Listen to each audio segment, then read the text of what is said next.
भिवंडी परिसरामध्ये 2 दिवसात खड्ड्यांनी दोघांचा बळी घेतलाय। पावसाळा, रस्त्यातले खड्डे आणि त्यामुळे जाणारी बळी हे जणू समीकरणच होऊन गेलंय।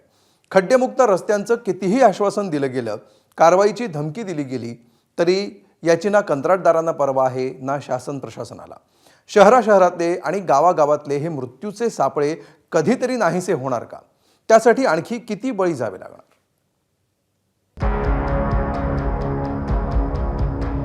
हे फक्त खड्डे नाहीये, तर हे मृत्यूचे सापळे।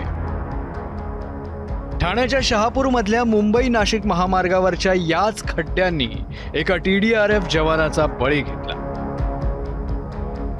विकास गोरे रोजच्या प्रमाणे ड्युटीवर जात होते तेव्हा खड्ड्यात दुचाकी आदळली आणि ते डिव्हायडरला जाऊन धडकले।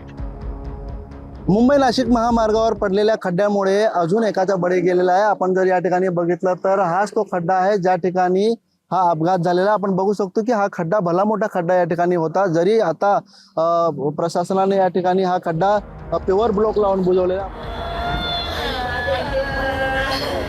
या घटनेनंतर विकास गोरेंच्या कुटुंबियांनी प्रशासनाला धारेवर धरले।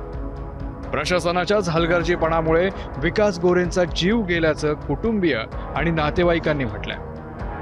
ये पोरीला बरा नाही तर थांबा तुम्ही, तर नको परत दिवस दांडी मारले, मग मी संध्याकाळपर्यंत येईन बैठकीला जायला, पोरीला दवाखान्यात पण घेऊन जाईल। आता एवढा मोठा मुलगा आमचा गेला पुऱ्यातला, काय सांगू।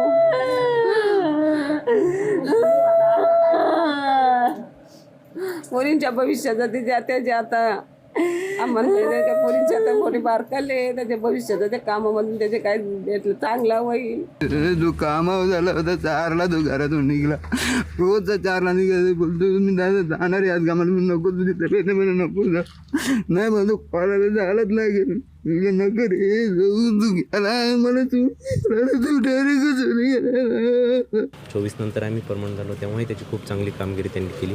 आणि आत्ताच भिवंडी इमारत दुर्घटनेमध्ये तो आमच्यासोबत कार्यरत होता। त्या ठिकाणी त्यांनी 10 डेड बॉडी ढिगाऱ्याखालून बाहेर काढण्यातही त्याचं मोलाचं सहकार्य त्या ठिकाणी आम्हाला लाभलं।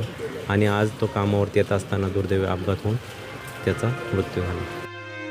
खड्ड्यांमुळे जीव गेल्याची ही एकमेव घटना नाहीये।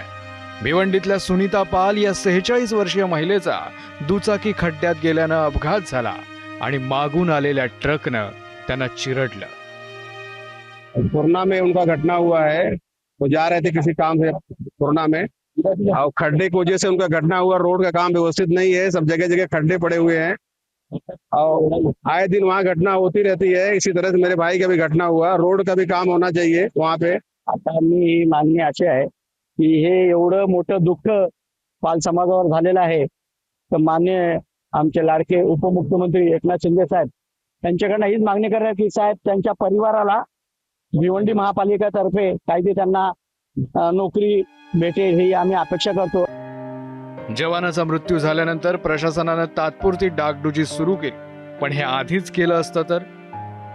गेल्या काही दिवसात ABP माझावर सातत्यानं रस्त्यांच्या दुरवस्थेचं हे चित्र दाखवलं जात आहे, पण प्रशासन अजूनही ढिम्मच आहे। तर आज एक तरुण मुलगा आज खड्ड्यात पडून गेला, काल एक महिलेचा मृत्यू झाला, नाशिकमध्ये 4 लोकांचा मृत्यू। सरकार आहे कुठे? आमच्या ठाण्याचे पालकमंत्री आहेत कुठे? आज जर एवढ्या लोकांचा मृत्यू होत असेल आणि तरी सुद्धा जर पालकमंत्र्यांना जाग येत नसेल, सरकारला जाग येत नसेल, बांधकाम मंत्र्यांना जाग येत नसेल, तर आम्ही प्रश्न कोणाला विचारायचे की तुम्ही फक्त खासदार आणि आमदार बोलण्याच्याच पाठी राहणार आहात?